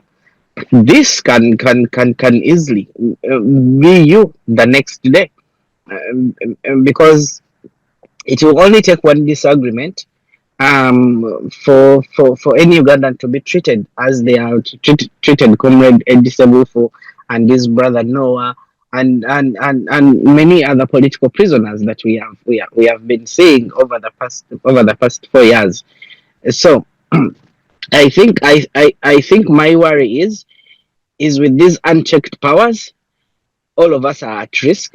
Ugandans should be worried, and the NRM party should not take pride in pretending that there is safety in the country when day in and day out people are being abducted. They shouldn't take pride in having the country safe if we don't have checks and balances. If people from their political party can't be held accountable, if people like the CDF think they are above the law. So we cannot call this party a beacon of safety and security in the region if they cannot have the country secure. We cannot secure other countries if Uganda is not safe. Thank you. All right, thank you, Kharim. Francis, still on the same issue. Of course, we have seen that usually towards the general elections, there's a lot of uncertainty. There's a lot of the declining civic space, but also a threat to human rights. And this is not news. The Treating General has been at it, and we noticed that now Bobby Wine has come forward to say he's in danger. In today's New Vision, they're saying that they are quite Honorable Bargahare is saying that Kabobi is not the official name of Bobby Wine. I mean, what does that mean? Well, thank you, Lynn, and other fellow panelists. What the CDF is doing, he's always doing it with the full knowledge of his father, and perhaps it could be also instructions from his father. He's not doing it as an individual. Why? Because some of the things that are outrageous, I will give when he gave a tweet about capturing Kenya. The father came in very fast, apologized to Kenya, and shifted the role of the son and promoted him for having tweeted so on another foreign country. And I do agree with Kharim that puts our country in danger. And for those who internalize international relations, they must have seen that there is something that has fundamentally gone wrong between us and our neighbors. So which means that In any case, we are not safe in our neighboring countries. Like you can't go there. Even maybe you go for a visit, chances are high. You saw what they did to our embassy in Congo, what they did to the Uganda house in Kenya, and so on and so forth. The same applies, by the way, when those of us who have relatives in South Sudan, the moment they land on a Ugandan, that one is killed instantly, and so on and so forth. But then, when it comes now to the CDF, of course, is using it to secure the political position of the father. Because the moment he terrorizes the opposition, and of course there is when he promises that he will do this, and he goes ahead and does it with impunity, then I think we should not take him lightly, but rather to keep thinking outside the box. Because his own father his own father is under his capture anyway. That's why I'm saying that either the father is in full support of what he's doing. But also, one of the things that this CDF has been doing, I'll give an example. There is one time when he came ranting at retired General Mugisha-Muntu and the messages and so on, with a lot of disrespect, without knowing that he is who he is because of those people also sacrificed to go and fight for the peace, to go and fight for the freedom that he has. And even that office that he occupies, like for example, General Mugisha-Muntu has ever occupied that very same office. If all these others were reckless like the way how he is, maybe that it would be no more. It would be no more. And I don't think from inner circles that even the soldiers he's leading, that they agree with him on how reckless he is. But I just pray that the constitution that was overturned long time ago, because the mandate in the constitution, that's why you see he's being summoned. He can't come. Instead, he will rant and throw a lot of unprofessional kind of statements and so on and so forth. But time is zeroing down where he's going to touch something that is going to explode, and it will be unstoppable. And that time is near. And that time is near. For those who are close to him, they can tell him that what he's playing with fire. And he will regret it the whole of his life, General and his family. Thank you. Right. Thank you, Francis. I think we're coming to the end of the conversation. Doctor, I don't know if you're with us because you've been on and off, and we need to hear from you briefly as we conclude on this conversation. Doctor, are you there? I'm sorry, I can't hear you. I see you speaking, but I can't hear. I wanted to confirm you're with us. The question yes. finalize is about the threats that the opposition is receiving. Bobi Wine has said his life is in danger. In today's Sunday Vision, MP Barugahare and Honorable Minister Barugahare is saying that the CDF refers to Kabobi and is that Bobi Wine's real name? But we're also seeing people are saying it is stifling and stifling dissent. It's trying to silence the other voice. Yes, thank you so much, Lynn. Well, I always feel so preserved in commenting about the CDF streets and all that, and all the confusion it has brought about in the political space. You remember when I raised my hand up earlier, I wanted to comment about what Mr. Mulongo, or Honorable Mulongo, was referring to as okay, like when he said we shouldn't think the government and the NRM are actually one person. And I want to differ from that. by saying that, yes, with all the signs and symptoms that we are seeing here and there every day, there is no difference between the state and the NRM as a party for everything that is going on.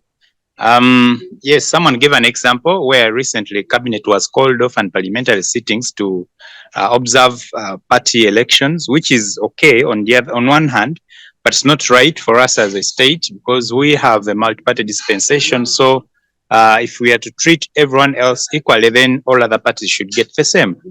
Now, when you have the head of the national army posting politically and recklessly, and you still want to say, okay, in support of the ruling party, but in fight to the opposition, you really do not deny that the state and the NRM are actually fused and are merged.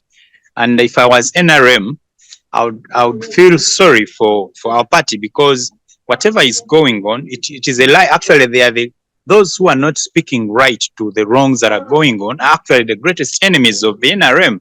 And if you think that you're doing the best for your party, imagine your home catching fire, and as the police or the fire brigade wants to respond, you continuously say, this is my home and we are okay, until all your home sets to a blaze and you start looking at yourself and seeking out for help. So if I was NRM, I would really say we are sorry about ABCDE and we need to do right here and there, other than just saying everything is okay, just like Mulongo is saying. So on this, really, the CDF is wrong and wrong and wrong in all angles, either politically or in the army discipline or in the diplomatic discourse.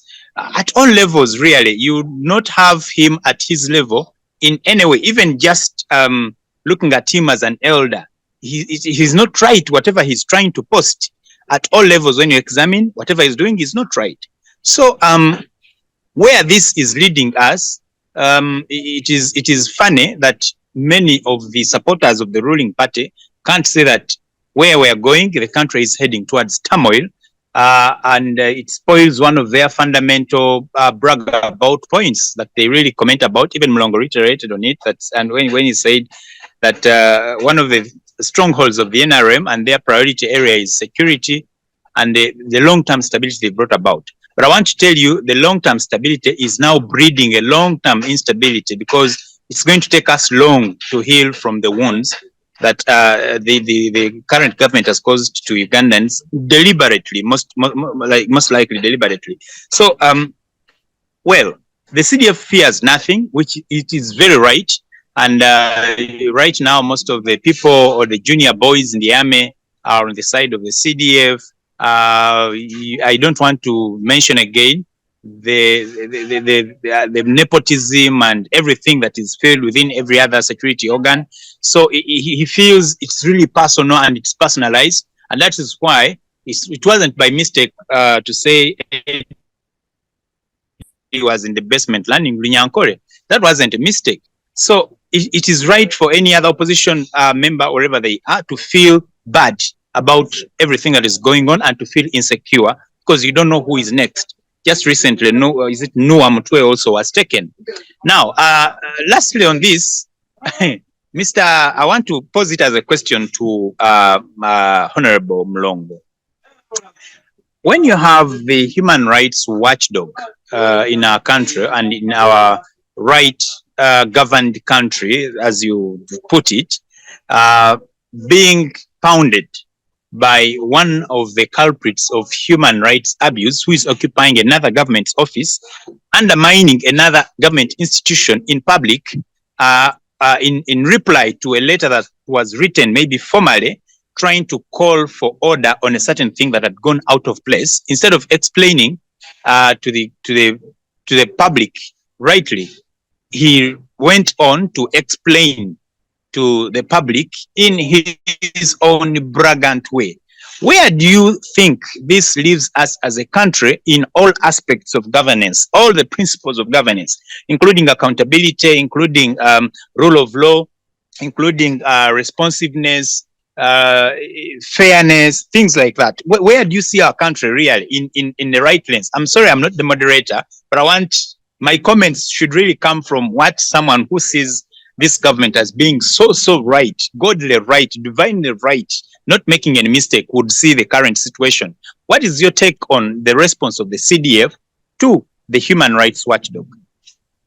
Okay, I don't know if there are comments to it as we conclude. Please each take a minute to respond if you have to.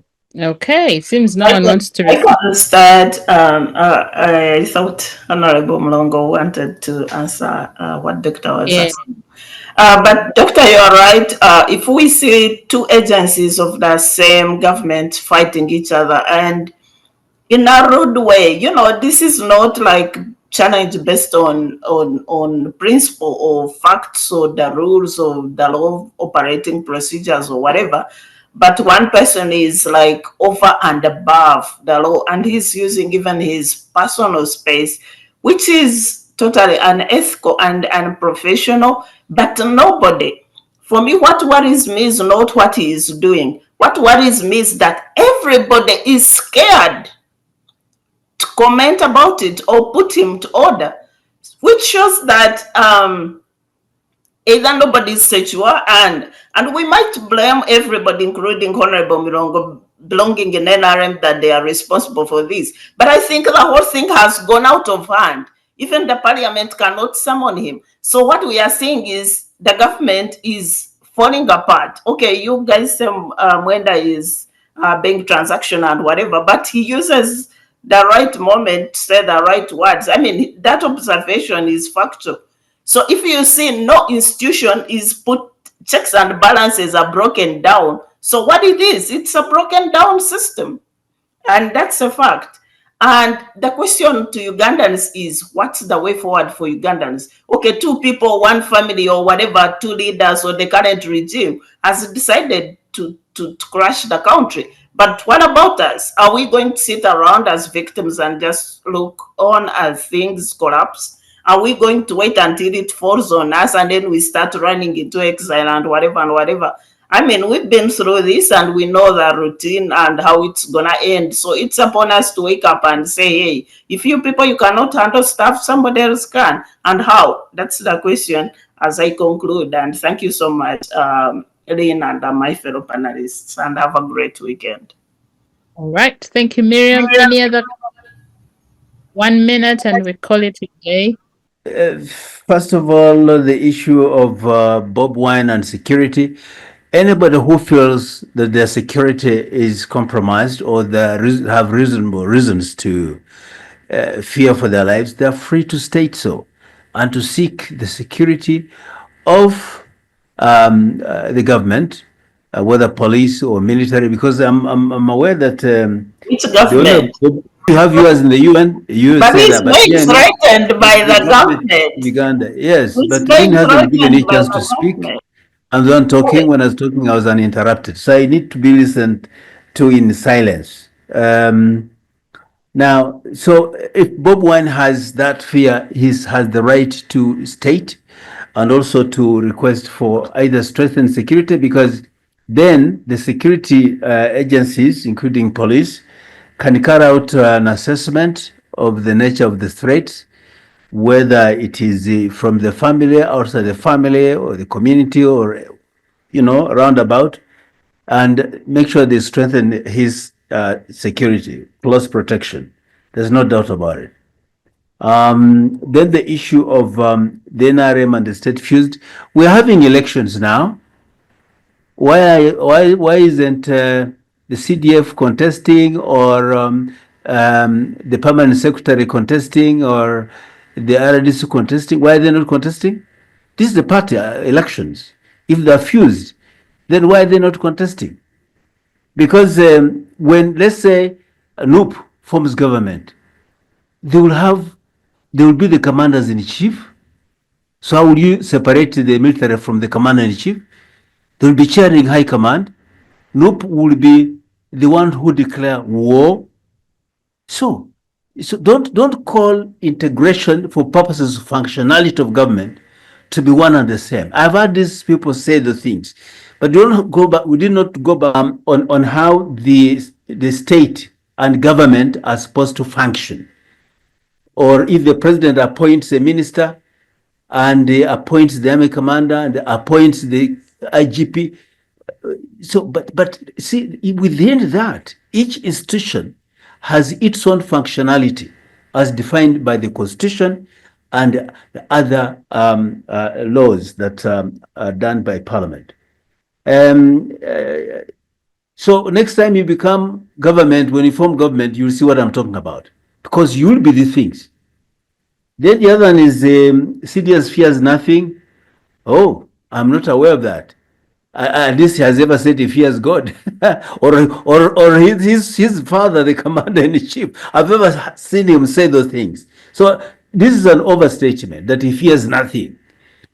I know that he has defied Parliament. I know that, and he has made a number of comments that are definitely not in line with our governance as NRM, our principles as NRM, and we expect that the CDF respects colleagues in government, and that he responds to them in a manner that befits. There's no doubt about it, and that's a principle. So violating that presupposes violation of the standing protocols, norms that we know as they are supposed to be. So I just hope that these things will be brought under control in a manner that there is responsible communication from all sides towards him. Like the way you're talking here, you're not very different from the CDF. You people, the way you talk your words here, I think you grew up with the CDF and you are the same. So I don't know why you're even Honorable, we need to come to an end. Yes, but because I'm saying this, we need to come to an end. But the fact is that if something is wrong, it doesn't matter whether it's in my house or in your house. We should be able to say, let's correct it, and we should correct it. And then what is the take? That's my take. Yes, we should be accountable. All of us must be accountable. As long as we're serving in a public office or an office that has been given responsibility, usually we attach even monitoring and evaluation, and we're accountable therefore. Even the Bible, we're accountable. Even to God, they're accountable. So we need to be accountable, all of us, our CDF, our president, UN, all of us are supposed to be accountable. But we should do so with the civility, not talking things that we were talking here. Then it will not even help at all. The answer about Kabobi, Kabobi, whether it's the same, you're confused. I know what you mean by confused, but the issue is that there's some gymnastic going on. I don't understand between the CDF and Honorable Bobi Wine. I don't know what it is, but all exchange a lot of stuff. And I hope that one time it will boil to an end so that we have these two strong Ugandans be able to enable Uganda to be stable. And I want to assure my colleague who think that we're in trouble, we're headed to the bridge. We're not. Uganda has institutions. Uganda is stable. And that very CDF you're talking about, he's been given responsibility to ensure constitutionality. And all of us as Ugandans and citizens, we're supposed to plow into the same pot where we have a stable Uganda, not causing trouble, because this is the only country we have. Thank you, ma'am. All right. Thank you, Honorable. Francis Kamuhanda, anything you want to add? Because we're out of time. Okay, he goes silent. Kharim, anything you want to add? I would like to thank you so much for having us today. And Mr. Mulongo for the patronizing remarks. As usual, playing all sides should be responsible, making false equivalences, equating our criticism of what's going on to the threat and torture and abduction of people that the CDF has been responsible to. That's very unfortunate. I hope that one day you would seek this kind of conversations that we are having here to rescue a loved one or you yourself at some point, and you find these words more refreshing and not threatening. Thank you so much. All right. Thank you, Karim and everybody. Francis, yes, you look like you have a minute. Francis, you want to say something as we conclude? Okay. All right. Allow me call this to an end. Thank you, gentlemen and ladies, for joining us this day, and we hope to catch you again next time. Wish you the very best of the weekend.